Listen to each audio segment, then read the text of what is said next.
question. You have many years of experience as a nurse before taking on the challenge of being a counselor.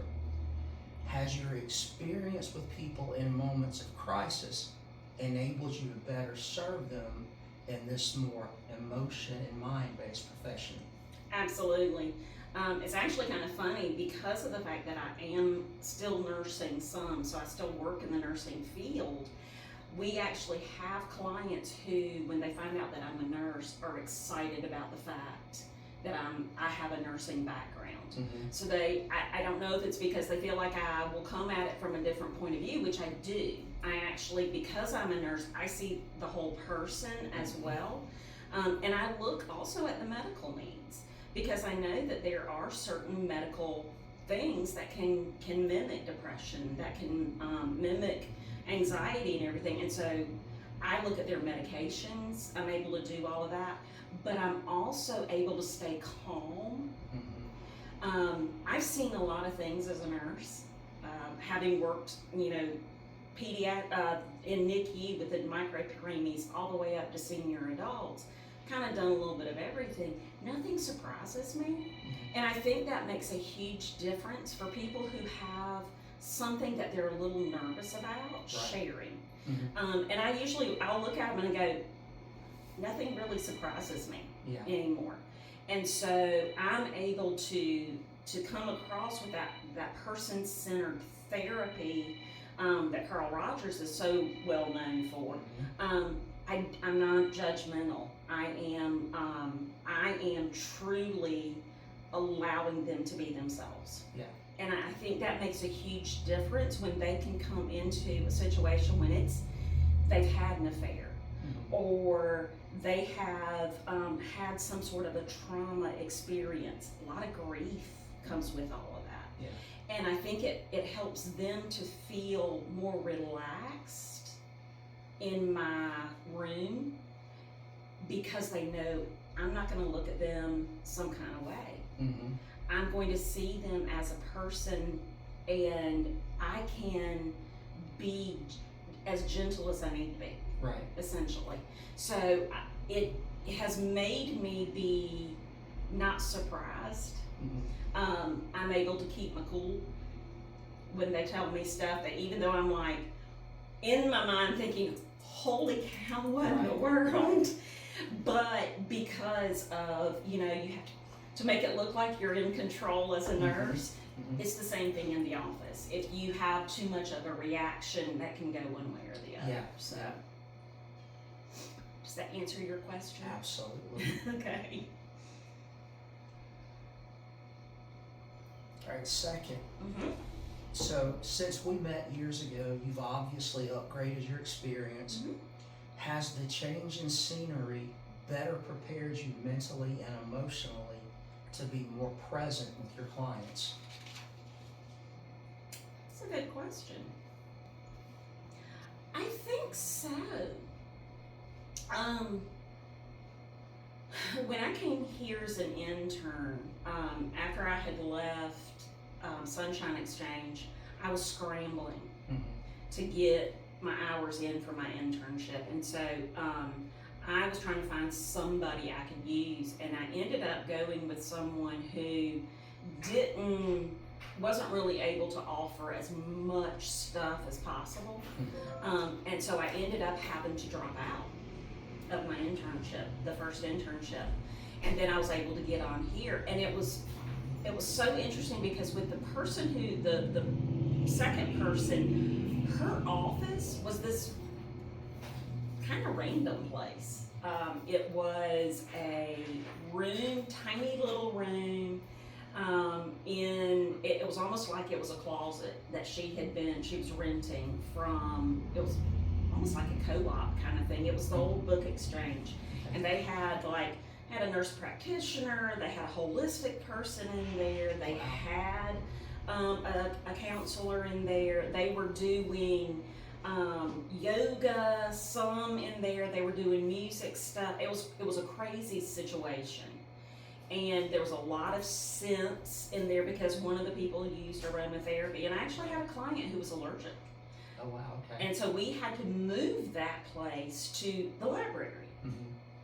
So it really made me, because of the different locations that I ended up doing. At one point, we were actually doing at Effie Pops, out in the yard at Effie Pops. I was able to block out all of that extra stuff, to be able to kind of focus in on what their needs were, and it was a couple. And then I came here, and it was kind of almost a jarring experience because it was so peaceful. When we play Christian music here, at the time we were not this color. We just recently painted to a much more calming color. But people came in and they felt the presence of God here. And so it actually impacted me and made me much calmer in the space because I knew they were coming in and I could talk about Christian stuff. And so it really, changing those locations at first did make me become, I guess, more attuned, would be the best way. I was able to block out that stuff. And then when I landed here, you have the music playing in the background. We do have a noise machine that blocks so that when other counselors are here, we aren't listening to each other. But I'm able to still tune all of that stuff out and focus in on the client and what their needs are. And I'm able to hear God more here as well. I sense when He's guiding me in a certain place. And I don't know that I would have been able to have that experience anywhere else. Not as easily, we'll put it that way. It would have taken probably a little more work. But yeah, it really, I feel like now I am able to tune in more. Good. I've referred people here to you. I don't know if you know that. No. I don't know if they've actually come. Right. But since I left, I had, of course, all my clients that still call me, and I tell them, you were my client, but you came to that office. I can't just. Right. And, exactly. So I would refer them to other people. Yeah, Right. I've had people recently that I've referred here. Yeah. I apologize. It's Thursday. She comes in and does vacuuming at first because. Perfectly okay. So we'll hopefully it won't be too distracting. Yeah. So, what is a common type of crisis that you've been blessed with a heart to guide people through? Couple of things actually. There's a lot of grief stuff that comes through here. And it's all kinds of different types of grief. From twins where one of them died. And mom really struggled through it. We have teenagers a lot of times who are coming in with identity crises. And they think that they are boys when they're girls or they're girls when they're boys. And I have been able to actually point them to Jesus and to the scriptures and kind of talk them through some things. But a lot of that it's actually kind of funny. As you know, that frontal lobe does not fully develop until they're 21. So most of the time, all it takes is a member of the opposite sex to show some interest in them, and suddenly they're okay. It's amazing how it works. But we also we've had some people who were having like depression issues where they were beginning to want to end their lives. Recently had a fairly prominent member of our community who was struggling with that and just didn't know what to do, didn't have the energy to do it, didn't have the motivation to do anything, and he knew he couldn't kill himself, but boy did he want to.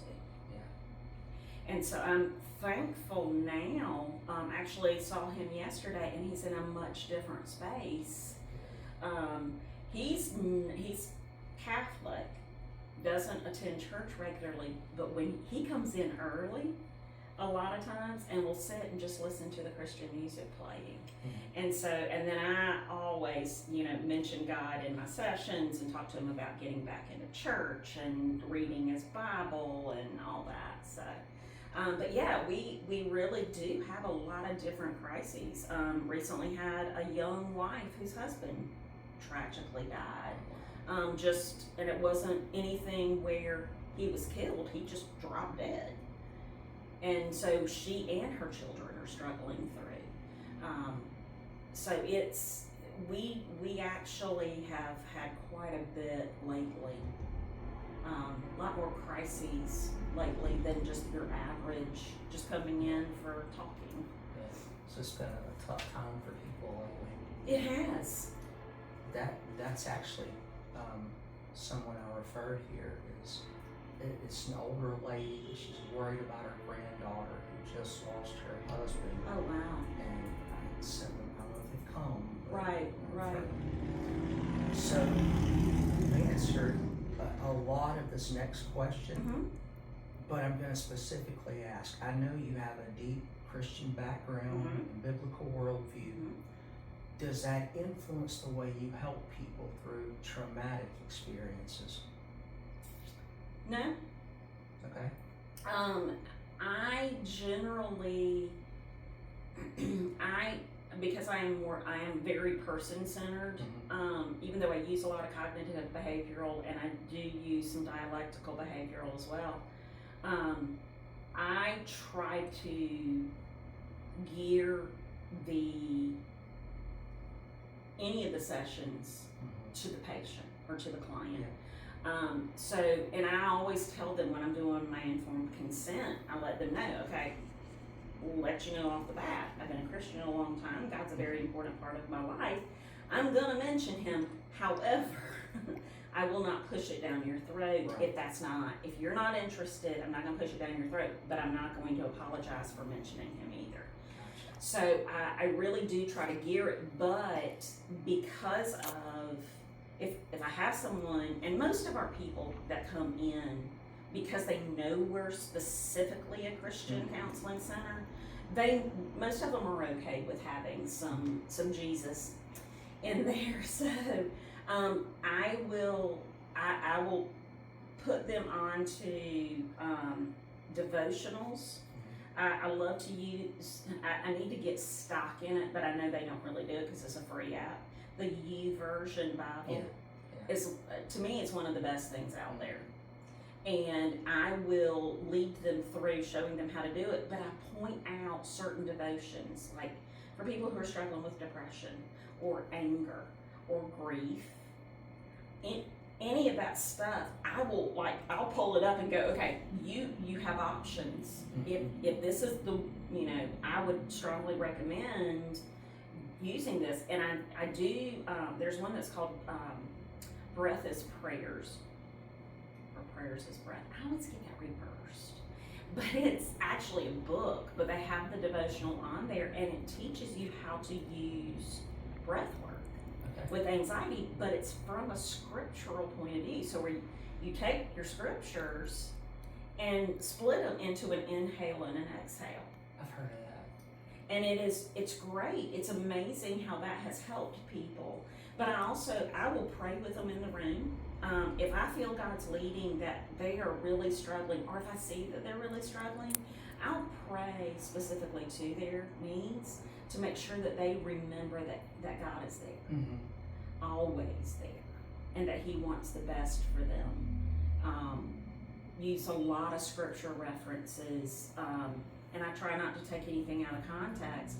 So many people will take Romans 8:28 out of context, and you can't do that. Yes, God does want things to work better, to come to the good of you, but you have to be called according to His purpose for that work. Exactly. And His good may include this, because it's going to make you stronger for another reason. Exactly. So, yeah. Good answer. And so I had the next question, but you actually answered Sorry. that one. No, that's good. That's good.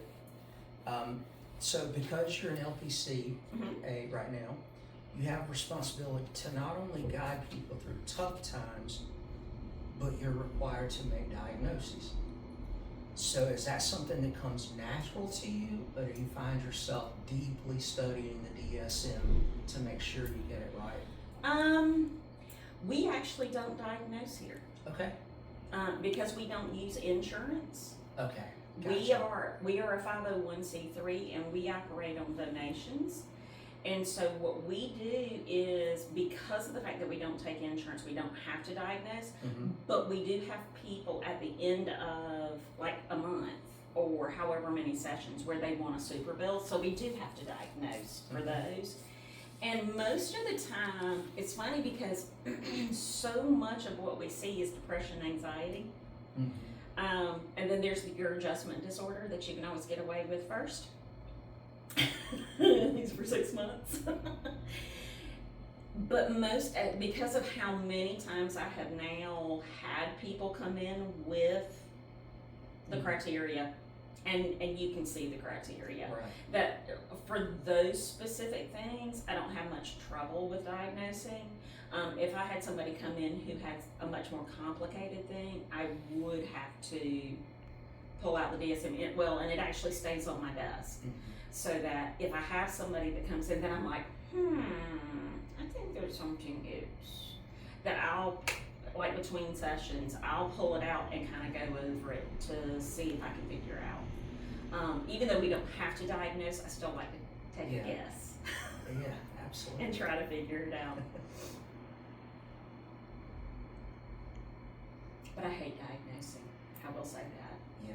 I haven't figured out a good, easy way to pull out the DSM. I did do that with one client though. She was so concerned that there was something wrong with her.